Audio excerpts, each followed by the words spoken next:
लोकसभा के छठे सत्र की समाप्ति की ओर आ गए हैं। इस सत्र में हमने 15 बैठकें की।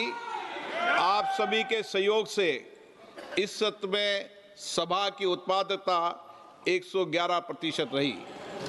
सभी माननीय सदस्यों ने देर रात्रि तक बैठकर सदन चलाने में सहयोग किया। इसके लिए मैं आपका धन्यवाद देता हूं। माननीय सदस्य, अब हम वंदे मातरम की धुन पर अपने स्थान पर खड़े हो जाएं।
और उन्होंने बहस के बाद निर्णय किया कि अच्छा होगा कि जो भी सरकार चुन करके आए वो उसका निर्णय करे और देश में यूनिफॉर्म सिविल कोड लागू करे।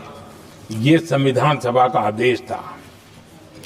और बाबा साहब आंबेडकर ने कहा था, जो लोग संविधान को समझते नहीं है, देश को समझते नहीं है, सत्ता भूख सेवा कुछ पड़ा नहीं है, उनको पता नहीं है बाबा साहब ने क्या कहा था। बाबा साहब ने कहा था, धार्मिक आधार पर बने। ये मैं बाबा साहब की बात कर रहा हूं। इतना वीडियो कट करके घुमाना मत। आदरणीय सभापति जी, बाबा साहब ने कहा था, धार्मिक आधार पर बने पर्सनल लॉ को खत्म करने की बाबा साहब ने जोरदार वकालत की थी। उस समय के सदस्य के.एम.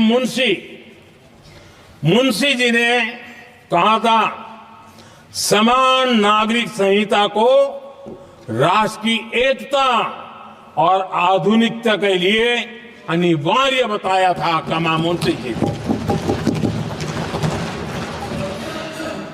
सुप्रीम कोर्ट ने भी कई बार कहा है कि देश में यूनिफॉर्म सिविल कोड जल्द से जल्द लाना चाहिए। सरकारों को आदेश दिए हैं सुप्रीम कोर्ट ने।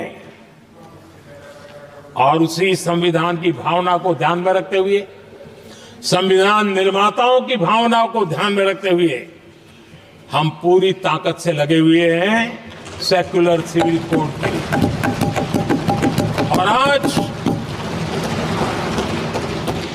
कांग्रेस के लोग संविधान निर्माताओं की भावना का भी, सुप्रीम कोर्ट की भावना का भी अनादर कर रहे हैं, क्योंकि उनकी राजनीति को सूट नहीं करता है।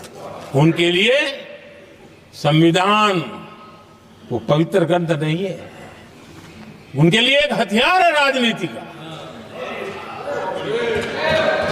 खेल खेलने का हथियार बना दिया। लोगों को डराने के लिए संविधान को हथियार बनाया जाता है। आदरणीय सभापति जी, और ये कांग्रेस पार्टी, उनको तो संविधान शब्द भी उनके मुंह में शोभा नहीं देता है। इसलिए जो अपनी पार्टी के संविधान को नहीं मानते हैं, जिन्होंने अपनी पार्टी के संविधान को कभी स्वीकार नहीं किया है, क्योंकि संविधान को स्वीकार करने के लिए एक लोकतांत्रिक स्पिरिट लगता है, जो जिनकी रगों में नहीं है। सत्तावाद और परिवारवाद भरा पड़ा है। अब आप देखिए जो कैसी शुरुआती कितनी गड़बड़ हुई है। मैं कांग्रेस की बात कर रहा हूं। 12 कांग्रेस की प्रदेश की कमेटियों ने, 12 प्रदेश कमेटियों ने सरदार पटेल के नाम पर सहमति दी थी। नेहरू जी के साथ एक भी कमेटी नहीं थी, नॉट अ सिंगल। संविधान के तहत सरदार साहब ही देश के प्रधानमंत्री बनते हैं, लेकिन लोकतंत्र में श्रद्धा नहीं, खुद के संविधान पर विश्वास नहीं, खुद के ही संविधान को स्वीकारना नहीं, और सरदार साहब देश के प्रधानमंत्री नहीं बन सके और ये बैठ गए। जो लोग अपनी पार्टी के संविधान को, जो लोग अपनी पार्टी के संविधान को नहीं मानते, वो कैसे देश के संविधान को स्वीकार कर सकते हैं?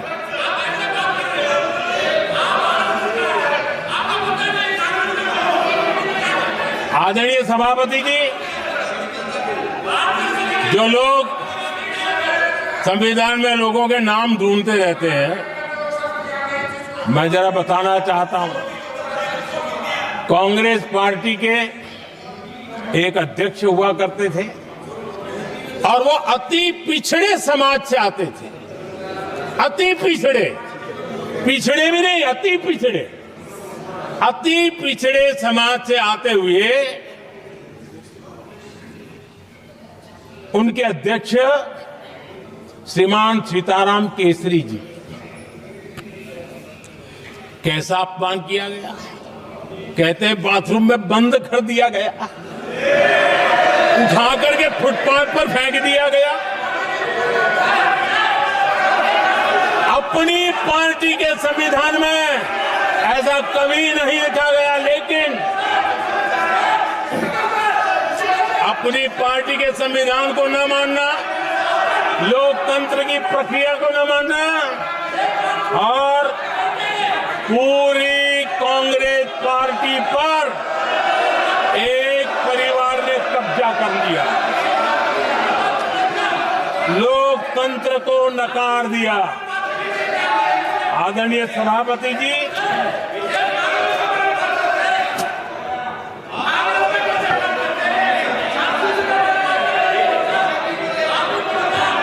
सरकार पार्टी के प्रति जवाबदेह है।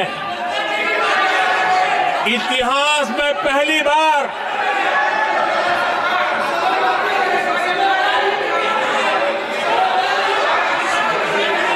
आदरणीय सभापति जी, नहीं, आप सदन इतिहास तरीके में पहली बार, नो, ये तरीका बिल्कुल ठीक नहीं है। सदन के नेता बोल रहे हैं, आपको मर्यादा रखनी चाहिए, ऐसे सदन नहीं चलेगा इस तरीके से, गलत तरीका आपका ये। माननीय प्रधानमंत्री जी, आदरणीय सभापति जी, इतिहास में पहली बार संविधान को ऐसी गहरी चोट पहुंचा दी गई। संविधान निर्माताओं ने चुनी हुई सरकार और चुने हुए प्रधानमंत्री की कल्पना तक ही हमारा संविधान था, लेकिन इन्होंने तो प्रधानमंत्री के ऊपर एक